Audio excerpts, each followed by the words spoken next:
모든 것이 합력하여 선을 이루리라. 모든 것이 합력하여 선을 이루리라. 모든 것이 합력하여 선을 이루리라. 아멘. 여러분, 우리가 믿는 믿음은 이 믿음입니다. 과정 가운데 내가 생각하는 그림대로 가는 것이 아니라 우리는 과정에 그저 순종하고 주님을 따라갈 뿐이고 모든 결과는 주님의 손에 맡겨드린다. 그러나 우리가 믿는 믿음은 모든 것이 합력하여 반드시 가장 선한 길로, 가장 완전한 길로 우리의 삶을 인도해 주실 하나님을 믿는 것, 그것이 우리의 믿음인 줄 믿습니다. 네, 오늘도 그 믿음의 고백으로 하루를 주님과 동행하는 삶을 살아가는 복된 주의 자녀들 다 되시기 바랍니다. 창세기 37장부터 계속해서 말씀을 이어가고 있습니다. 지난 시간에 요셉이 왜 형들에게 미움을 받았는가, 그리고 요셉이 구덩이에 던져져 꿈이 구덩이를 만났다. 그러나 구덩이가 끝이 아니라 하나님의 꿈을, 하나님의 비전을 이루어가는 사다리일 뿐이다. 그것을 우리가 함께 나누었습니다. 그리고 오늘 우리가 읽은 38장, 창세기 38장은 조금 맥락에서 벗어난 듯한 그런 내용이 이어집니다. 우리가 읽기에 조금 불편하게 느껴지기도 하고 좀 기괴하게 느껴지기도 하는 그런 말씀이 요셉, 또 39장에 보디발의 집에서부터 시작되는 요셉의 스토리와 그 사이에 중간에 샌드위치처럼 끼어 있는 내용을 보게 됩니다. 왜 갑자기 요셉의 인생에 대한 그 기사가 기록되어 있다가 갑자기 뜬금없이 유다의 스토리가 여기 삽입되어 있는 것일까요? 1차적인 이유는 무엇이냐면 유다가 어떻게 갑자기 변화되게 되었는가, 유다가 변화가 된 계기를 설명해 주는 말씀입니다.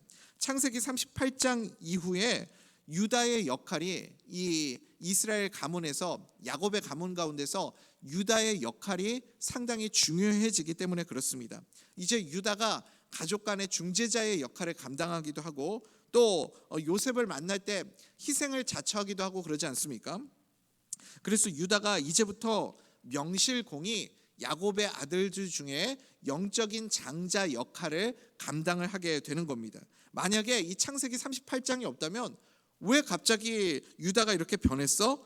라는 것에 대해서 설명할 길이 없다라는 거죠. 그래서 1차적으로는 왜 유다에게 이런 변화가 나타나게 되었는가를 설명해 주는 말씀이 창세기 38장이고, 그리고 성경 전체의 관점에서 볼 때 이 창세기 38장은 십자가장이라고 말할 수 있습니다. 그래서 유다가 자기 자신의 그 죄를 깨닫게 되는 것이죠. 내 안에는 의가 하나도 없구나. 나는 철저한 죄인이구나. 내 안에 의가 없고, 그러니까 내 안에 의가 없으니까 누구의 의가 필요해요? 하나님의 의가 필요한 것이죠. 하나님의 의, 신약 성경의 표현을 빌리자면 십자가의 의, 예수 그리스도의 의가 필요한 것이죠. 그래서 창세기 38장은 유다가 십자가를 붙잡는 장입니다. 은혜를 붙들어야 변화가 되는 것이고, 그리고 믿음으로 주님을 바라볼 때 유다의 삶이 변화가 나타나는 것을 우리가 보게 됩니다. 오늘 우리도 이 유다의 삶을 통해서, 창세기 38장을 통해 유다처럼 우리의 삶의 변화를 경험하는 은혜가 있기를 간절히 소원합니다. 오늘 말씀의 시작은 유다가 집을 떠나는 내용에서부터 시작이 됩니다. 지난 시간에 우리가 나눈 내용에 요셉을 이제 형제들이 팔아 넘기게 되는 내용을 우리가 함께 나누었죠.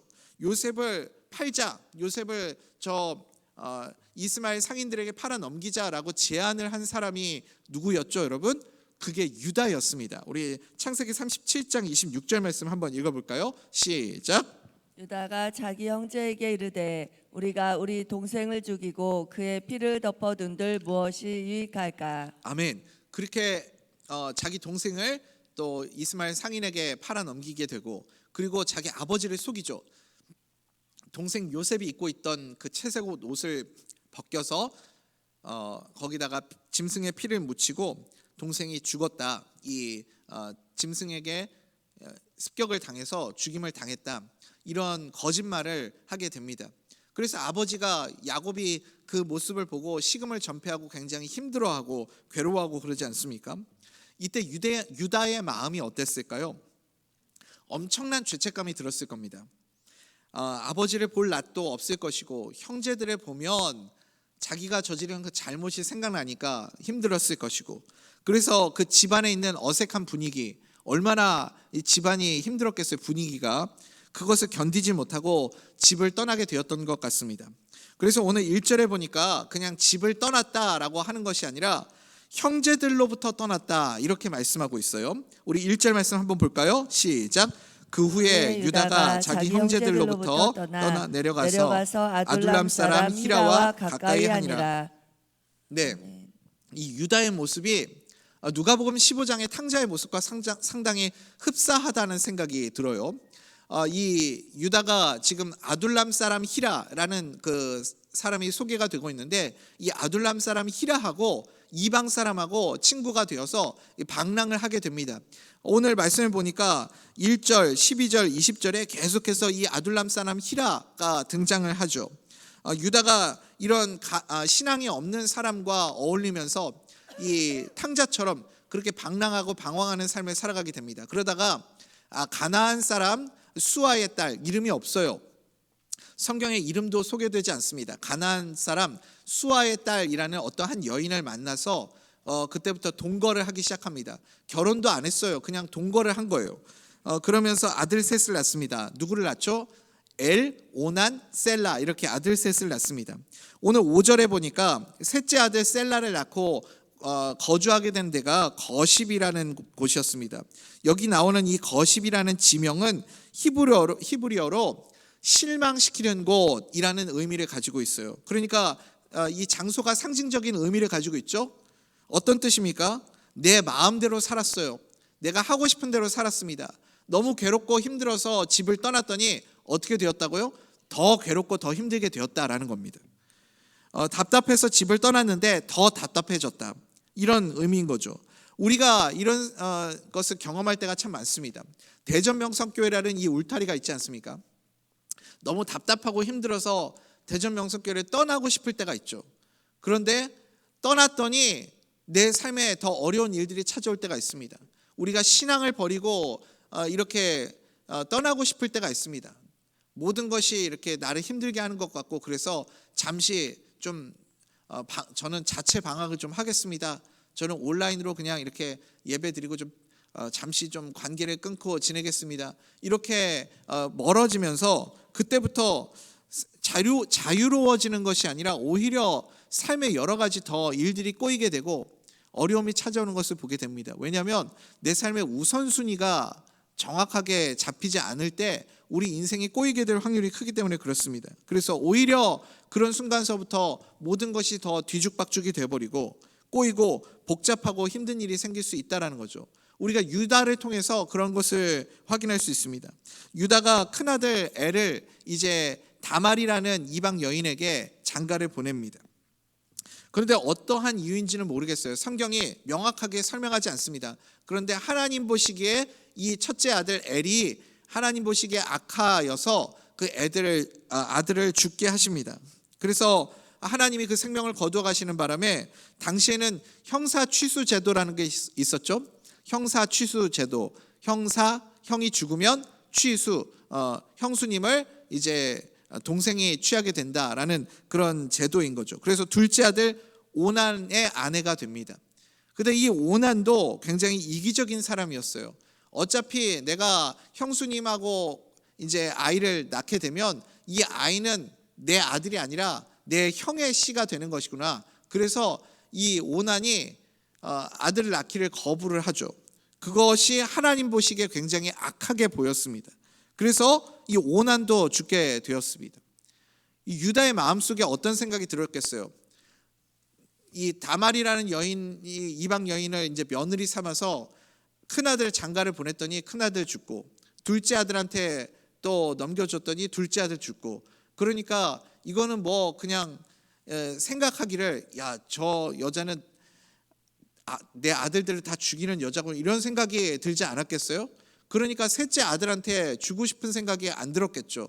그래서 이 좋은 말로는 좋게 이렇게 이야기를 합니다. 뭐라고 하냐면 친정을 가라 그렇게 말하면서, 셋째 아들이 아직 셀라가 너무 어리니까 아들 이제 장례 절차 다 마치고 정리가 되면 그때 내가 연락하겠다, 그동안엔 친정에 좀 가 있어라 이렇게 좋은 말로 이야기를 하죠. 근데 사실상은 지금 정중하게 이제 우리 집에서 떠나라라는 말을 한 것입니다.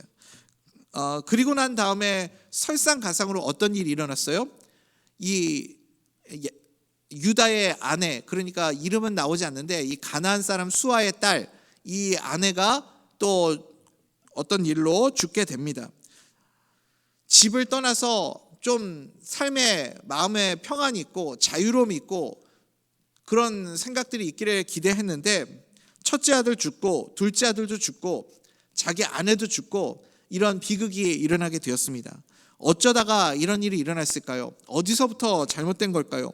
기준도 없고 중심도 없다 보니까 모든 것이 다 뒤죽박죽 되었던 그런 인생의 모습을 보게 됩니다. 여러분, 우리 인생도 그래요. 넘어져도 여러분, 우리는 교회의 울타리 안에서 넘어지는 자가 되기를 소원합니다. 그래야 다시 살 수 있는 것이고 다시 일어설 수 있는 것이지 우리가 함부로 교회를 떠나서는 안 됩니다. 우리는 유다의 아팠던 그 시간들을 기억해야 됩니다. 신앙의 공동체를 떠났더니 내 삶의 문제가 해결되는 것이 아니라 더 인생이 뒤죽박죽이 되어버렸고 고뇌에 찬 인생이 되어버렸고, 그러다 보니까 어떻게 되었어요? 내가 믿는 하나님, 이 신앙이라는 것은 지금 현재에 내가 믿는 하나님이 아니라 마치 그냥 추억처럼 기억으로만 남아있는 그런 모습이 되어버렸습니다. 여러분, 우리가 지난 시간에 나눈 말씀의 핵심이 무엇입니까? 구덩이 신학을 배우라, 그거 아니었습니까? 구덩이에서 우리가 배워야 할 것이 무엇이냐면 구덩이의 신학입니다. 구덩이의 신학이 무엇이죠? 구덩이가 끝이 아니다.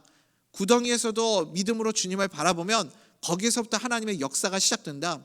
구덩이는 내가 하나님의 큰 꿈을 밟고 올라가는 그냥 사다리의 한 축일 뿐이다. 그거 아무것도 아니다. 구덩이에서 도대체 내가 여기 왜 빠져있지? 이 구덩이의 의미가 무엇이지? 그거 묵상하고 거기에서 그렇게 깊이 생각하고 할 필요 없다. 그것을 우리가 함께 나누지 않았습니까?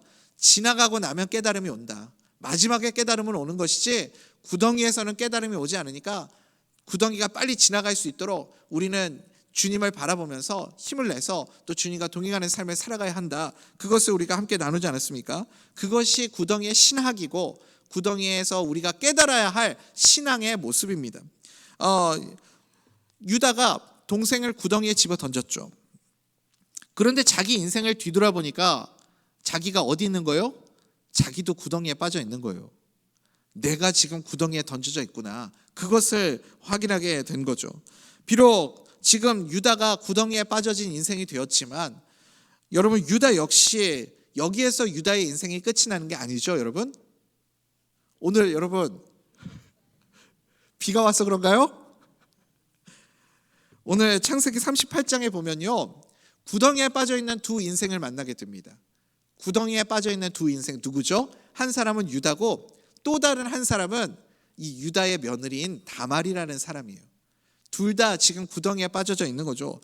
다말은 무슨 잘못이에요? 그렇죠, 여러분? 둘 다 지금 진창과 같은 구덩이에 빠져서 허덕이고 있는 인생들 아닙니까? 그런데 하나님이 두 인생에 개입하기 시작하시니까 어때요, 여러분? 구덩이에 빠진 인생에 하나님의 은혜가 덧칠해지니까 다시 두 사람의 인생이 살아나기 시작하는 것을 보게 됩니다. 오늘 우리는 창세기 38장에서 하나님의 은혜가 덧칠해져서 다시 살아나게 된 두 사람의 인생을 살펴볼 수 있습니다. 먼저는 다말에 대해서 한번 살펴보죠. 유다와 다말인데 아마 오늘 시간 관계상 다말에 대해서만 우리가 함께 나눌 수 있을 것 같습니다. 다말은 심지어 이방 사람이잖아요. 다말이 이방인임에도 불구하고 다시 은혜로 일어설 수 있고 살아날 수 있었던 이유가 무엇입니까? 그녀가 믿음의 길을 선택했기 때문에 그렇습니다. 믿음으로 하나님을 바라보았기 때문에 그래요. 마치 이 나오미의 며느리였던 룻이 신앙의 길을 선택했었던 그 모습과 똑같지 않습니까? 어머니의 하나님이 나의 하나님 되십니다 하면서 이 신앙의 길을 선택했던 것처럼 이 다말도 믿음의 길을 선택했기 때문에 다시 일어설 수 있었습니다. 다말은 유다에게 이어지는 이 신앙의 유산이요, 그 하나님의 은혜를 붙잡았기 때문에 다시 살아날 수 있었습니다. 당시 문화에 의하면요, 이런 일들이 일어났을 때 다른 가정으로 시집 가는 것이 전혀 문제가 되지 않았습니다. 그러니까 지금 이 다말에게도 기회가 온 거죠. 유다의 집안에 계속 머물러 있지 않고 다른 집안으로 시집 갈 수 있는 기회가 주어진 거예요. 그런데 다말은 유다의 집에 머물기를 선택했습니다. 유다의 집에 시집을 와서 자기 시아버지 유다를 통해서 들은 내용이 있을 거 아닙니까? 적어도 유다가 자기 집안의 뿌리에 대해서 설명을 해줘야 될 거 아니에요. 그러려면 무엇을 얘기해야 되겠어요? 우리 집안이 조상들이 누구인지에 대해서 얘기하려면 빠질 수 없는 내용이 있죠. 아브라함의 하나님, 이삭의 하나님, 야곱의 하나님. 우리 집안은 대대로 이렇게 하나님을 믿는 집안이다. 설명을 해줘야 될 거 아닙니까? 그래서 하나님이 은혜를 주셔서 우리 조상 아브라함을 저 갈대아 우르에서 부르셔서 이렇게 한 민족을 이루게 하시고, 아직은 민족이 아니죠. 가문을 이루게 하시고, 그래서 이렇게 아브라함이 우리 할아버지가 또 증조 할아버지죠. 증조 할아버지가 우리 야곱 할아버지를 또 낳으시고, 이삭 할아버지를 낳으시고, 우리 또 아버지 야곱을 낳으시고, 우리 형제들을 이렇게 낳으시고, 내가 이렇게 또 아들을 낳아서 며느리를 맞이하게 되었다. 이런 내용들을 쭉 설명을 해줬겠죠. 하나님이 함께 하시는 가문 아닙니까? 그 얘기를 다말이 분명히 들었을 거라고요. 그래서 그녀가 이 가문에서 계속해서 자식을 낳으려고 하는 이유는요, 여러분 딱 한 가지입니다. 다른 이유가 아니에요. 딱 한 가지예요. 뭐예요? 신앙의 유산을 이어가려고 하는 거예요. 다말 자신을 통해서 다말은 자기 시아버지의 이야기를 들으면서 그 마음속에 믿음이 생긴 거예요. 신앙이 들어온 거예요. 그래서 나도 아브라함의 하나님, 이삭의 하나님, 야곱의 하나님, 그 하나님의 그 신앙의 유산이 나를 통해서 끊어지는 것이 아니라 나를 통해서 그 신앙의 유산이 계속 이어지기를 원합니다. 하나님, 나를 통해서 그 신앙의 유산이 이어지게 하옵소서. 우리 가문도 나도 믿음의 가문이 되게 하옵소서. 그것을 꿈꾸었던 거죠. 룻도 그렇지 않았습니까? 룻이 나오미를 따라왔던 이유가 무엇입니까? 다른 이유가 아니잖아요. 신앙적인 문제 때문 아닙니까? 룻이 어느 지방 사람이었죠, 여러분? 모압 지방 사람이에요. 그러니까 어머니 나오미가 이 오르바하고 룻을 이제 가라, 너희들 각자 갈 길로 가라, 원래 살던 동네로 돌아가라. 그래서 돌아갔으면 룻은 자기 고향으로 돌아가면 이제 어떻게 살아야 돼요? 모압 지방이니까 다시 우상 숭배하면서 사는 거예요. 그게 싫었던 거예요. 우상 숭배하는 자리로 나 돌아갈 수 없습니다. 이제 어머니의 하나님이 나의 하나님이 되셨는데 내가 어떻게 우상 숭배하는 곳으로 다시 돌아갑니까? 그래서 신앙적인 문제 때문에 어머니의 길을 선택한 거죠. 마찬가지로 다말도 이런 신앙적인 결단이 있었습니다. 이 집은 믿음의 기업이 있는 가정이다. 신앙의 기업이 있는 가정이다. 그래서 이 신앙의 유산을 이어받기를 원했죠. 우리의 찬송가 435장, 제가 참 좋아하는 찬양 중에 하나인데 나의 영원하신 기업이라는 찬송 있잖아요. 나의 영원하신 기업, 뭐라고요? 생명보다 귀하다. 나의 갈 길 다가도록 나와 동행하소서. 우리가 이 찬송 너무 좋아하잖아요. 나의 영원하신 기업이 생명보다 귀하대요. 여러분 믿으십니까? 나의 영원하신 기업, 이 기업이 무엇입니까? 우리가 절대 놓칠 수 없는 생명과 같은 기업, 이것이 무엇입니까? 우리에게 하나님이 주신 신앙의 유산 아닙니까? 신앙의 유산. 그래서 이 다말이 다른 이유가 아닙니다. 오직 신앙적인 이유 때문에 다말은 유다의 가문의 며느리가 되기를 선택하고 이것을 포기할 수가 없었습니다. 그런데 문제는 뭐예요? 이제 아들들이 큰아들, 둘째아들 1번, 2번 다 죽고 3번은 아직 너무 어리고, 그러면 이제 자기가 이 유다의 신앙의 유산을 이어갈 유일한 방법은 딱 한 가지밖에 없죠. 무엇입니까? 시아버지 유다를 통해서 신앙의 유산을 이어가는 길밖에 없습니다. 그래서 유다와 동침하는 길밖에 없다라고 생각을 한 겁니다. 여러분 오늘 우리가요 이 말씀을 윤리적인 관점으로 바라보면 해석할 수가 없습니다. 이 본문은 윤리적인 관점으로는 해석이 안 돼요. 그래서 이 말씀은요 이 신앙적인 관점으로 바라볼 수 있어야 됩니다. 더 중요한 것은 무엇이냐면 하나님이 이 다말이 믿음의 유산을 잇기 위해서 이렇게 시아버지를 통해서라도 내가 신앙의 유업, 영원하신 기업 이것을 이어가기를 원하는 그 마음을 하나님이 믿음으로 여겨주셨다라는 거예요. 그래서 뭐 중간에 있는 내용들은 좀 시간 관계상 중략을 하고 다말이 이 몸을 파는 여인으로 변장을 해서 자기 시아버지와 함께 이제 관계를 맺게 되지 않습니까? 그 관계를 맺는 담보물을 받게 되는데 그게 무엇이었냐면 도장과 끈과 지팡이. 그때 당시에는 이 지팡이도 신분증 역할을 했다고 해요. 그거 맡기고 이제 잠자리를 갖게 됩니다. 그런데 다말이 그 일로 덜컥 임신을 하게 되죠. 창세기 38장 18절 말씀 우리 한번 읽어볼까요? 시작. 유다가 이르되 무슨 담보물을 내게 주랴. 그가 이르되 당신의 도장과 그 끈과 당신의 손에 있는 지팡이로 하라. 유다가 그것들을 그에게 주고 그에게로 들어갔더니 그가 유다로 말미암아 임신하였더라. 아멘. 그리고 3달 정도 시간이 지났는데 며느리가 친정에 가 있었던 며느리가 임신을 했다는 소식을 듣게 됩니다. 그러니까 유다가 노발대발하는 거예요. 펄쩍펄쩍 뛰면서 난리가 났습니다. 뭐라고 그러냐면 이게 요즘 우리가 말하는 흔히 말하는 내로남불 아닙니까? 내가 하면 로맨스, 남이 하면 불륜, 내로남불. 그러니까 지금 유다가 지금 누구한테 지금 화를 내요? 그런데 자기가 더한 죄인이면 죄인인데 지금 며느리의 모습에 대해서 길길이 뛰고 난리를 치면서 뭐 불태워 버리겠다고 막 이렇게 겁박을 하고 그러지 않습니까? 그런데 이 다말이라는 여인은 참 침착하고 지혜로운 사람인 것 같습니다. 이 유다가 와가지고 막 난리를 치는데 그때 어떻게 대응을 하냐면 이 물건의 임자가 나를 임신시켰다 그렇게 말을 하죠. 이렇게 얘기를 하면서 유다가 가지고 있었던 도장과 끈과 지팡이를 보여줍니다. 여러분 여기서 중요한 게 이거예요. 우리가 주목해야 할 부분이 바로 여기입니다. 유다가 지금 방금 전까지 막 길길이 날뛰고 분노하고 난리를 치고 있었잖아요. 그런데 그 도장과 끈과 지팡이를 보는 순간 어떻게 반응을 합니까? 거기서요 그 순간 유다가 회개를 합니다. 뭐라고 회개합니까? 그는 나보다 옳도다. 그는 나보다 옳도다. 내가 죄인이다 그런 거죠. 저는 이 유다의 모습이 훌륭한 모습이라는 생각이 듭니다. 어떤 사람은요 자기의 잘못이 드러나는 순간 더 길길이 날뛰고 더 이렇게 난리를 치는 사람도 있습니다.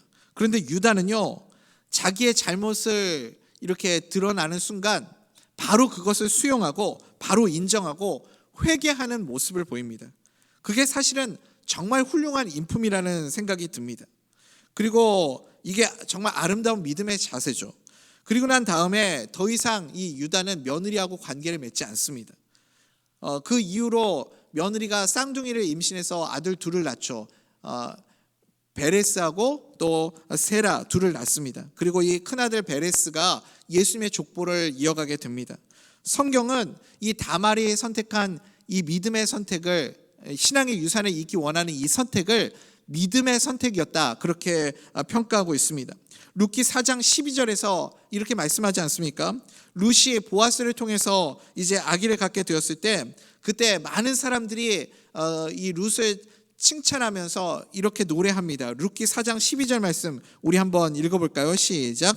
여호와께서 이 젊은 여자로 말미암아 내게 상속자를 주사 내 집이 다말이 유다에게 낳아준 베레스의 집과 같게 원하노라 하니라. 아멘. 아멘. 그러니까 다말을 통해서 베레스를 낳은 것을 하나님의 축복으로 여겼던 거죠. 그래서 이 룻을 축복하면서 다말에게 임하였던 하나님의 은혜와 복이 룻의 가문 가운데도 임하기를 원합니다. 그러면서 그렇게 축복하지 않습니까? 다말처럼 룻도 복되기를 원합니다. 이런 거죠.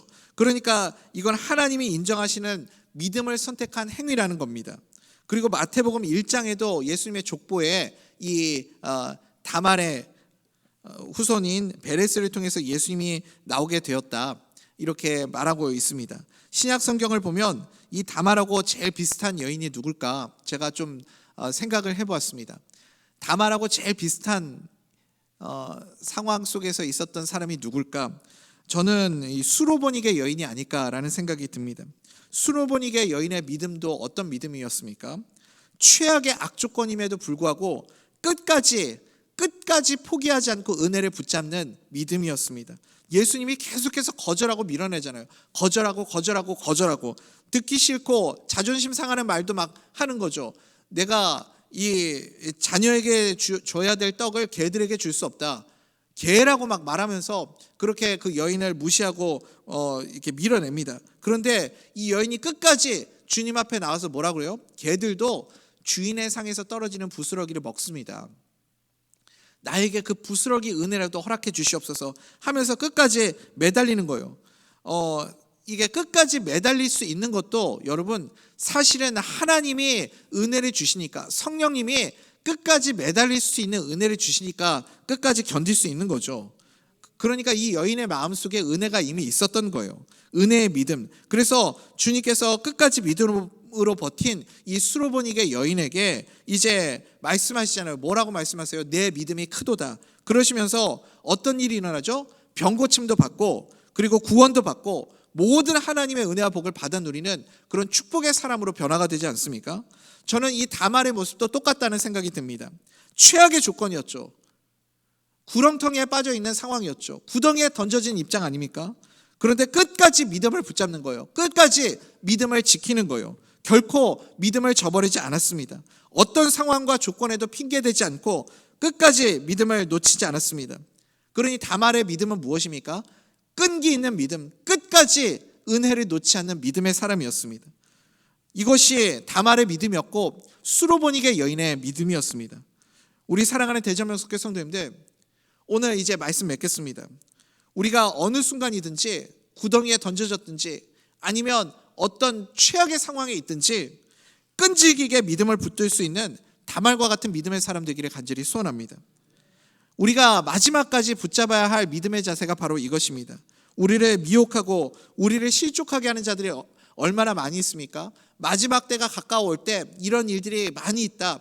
이미 주님께서 우리에게 경고하셨습니다. 우리가 언제까지 믿음으로 버텨야 됩니까? 언제까지요? 끝까지입니다. 끝까지 포기하지 않고 믿음으로 버틸 수 있는 하나님의 사람들 다 되시기를 간절히 소원합니다. 히브리서 3장 14절 보니까 이런 말씀이 있어요. 우리가 시작할 때 확신한 것을 끝까지 잡고 있으면, 시작한 것을 끝까지 잡고 있으래요. 그러면 그리스도와 함께 참여한 자가 되리라. 하나님이 천국 백성 되리라. 천국의 잔치에 참여하는 자가 되리라. 우리에게 약속해 주셨습니다. 사랑하는 우리 대전명석교 성도님들, 끝까지 믿음으로 견디는 자가 되기를 소원합니다. 구덩이에 던져졌어도 끝까지 주님을 바라보고 믿음을 붙잡으면 반드시 다말과 같은 축복의 사람으로, 은혜의 사람으로, 능력의 사람으로, 하나님이 복 주시는 그런 생명의 사람으로 살아가는 복된 인생 될 줄 믿습니다. 오늘 우리의 삶의 현장 가운데도 구덩이에 던져진 것 같은 그런 최악의 상황 가운데 있는 우리 성도님들 계십니까? 구덩이가 끝이 아니죠. 구덩이의 신앙을 기억하십시오. 그리고 다말과 같이 끝까지 믿음을 붙잡는 하나님의 사람도 되십시오. 그 은혜로 승리하는 복된 주의 자녀들 다 되기를 주님의 이름으로 간절히 소원합니다.